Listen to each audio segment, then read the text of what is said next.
Baik, dalam bagian penjelasan video ini, saya akan menjelaskan mengenai tips-tips secara umum dan secara simpel bagi kita yang memerlukan atau sedang mencari sebuah referensi, namun pastinya referensi atau sumber informasi yang kita cari harus sebuah informasi yang kredibel dan akurat tentunya.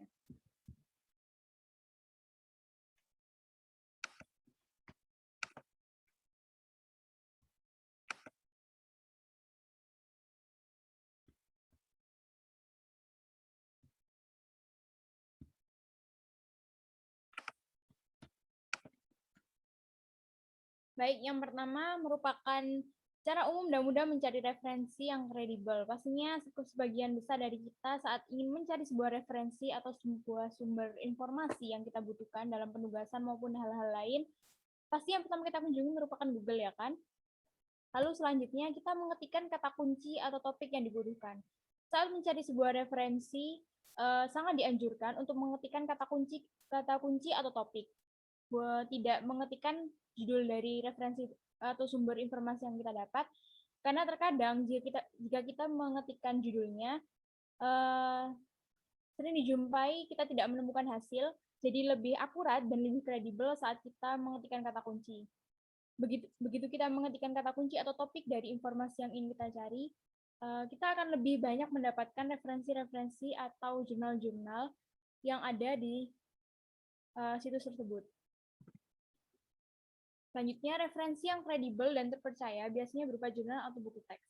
Mengapa?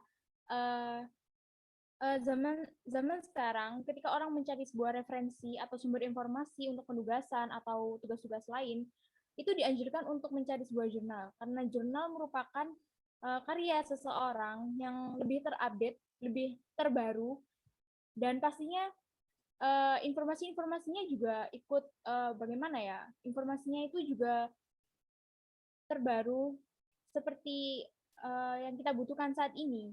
Jadi bukan informasi-informasi yang lampau. Itulah kegunaannya jurnal dan mengapa jurnal atau buku teks itu lebih dibilang lebih akurat dan lebih kredibel sebagai referensi atau sebagai sumber informasi. Saat kita mengetikkan jurnal seperti pada slide ini, jurnal tentang plagiarisme misalnya, maka kita akan menemukan berbagai macam jurnal tentunya, dan biasanya dipaparkan jurnal dari 10 tahun terakhir, dan 10 tahun terakhir itu bisa kita gunakan dan informasinya masih sangat kredibel dan akurat. Jurnal bisa berupa PDF atau nanti saat kita membuka linknya itu bisa kita langsung diarahkan membuka file tersebut tanpa harus mengunduhnya. Dan bahkan kita bisa langsung mendapatkan sesuai judulnya seperti jurnal plagiarisme di kalangan mahasiswa. Nah, itu kan berarti langsung langsung tertuju pada topik yang akan dibahas. Yang kedua, untuk menyantumkan referensi atau sumber informasi yang kita butuhkan pada penugasan kita bisa menyalin tautan atau mengunduh file sumber referensi dengan cara seperti yang slide ini, dengan cara kita mengklik kanan pada link yang kita butuhkan, lalu kita copy link address. Ya, itu bisa kita lakukan atau bisa kita unduh filenya berupa PDF-nya seperti pada gambar tersebut. Selanjutnya, selain dalam menggunakan Google, sebenarnya ada satu aplikasi yang disebut dengan aplikasi Mendeley ini. Aplikasi ini sebenarnya sangat teramat memudahkan kita semua dalam mencari sumber referensi atau mengsitasi sumber referensi tersebut pada penugasan-penugasan kita.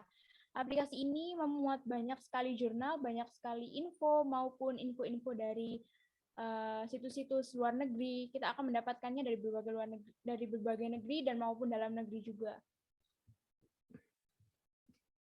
Aplikasi Mendeley ini bisa kita unduh atau kita download di PC masing-masing dengan nama Mendeley Desktop. Kita bisa search di Google atau Chrome dan mengunduhnya, lalu kita bisa masuk melalui email dan password kita terlebih dahulu. Setelah kita bisa mendapatkan sumber-sumber referensi pada aplikasi ini, kira-kira tampilannya seperti ini. Dan berikutnya, cara-cara menggunakan menyimpan referensi dalam aplikasi Mendeley ini akan dijelaskan lebih lanjut di tahap selanjutnya, jadi tetap simak baik-baik.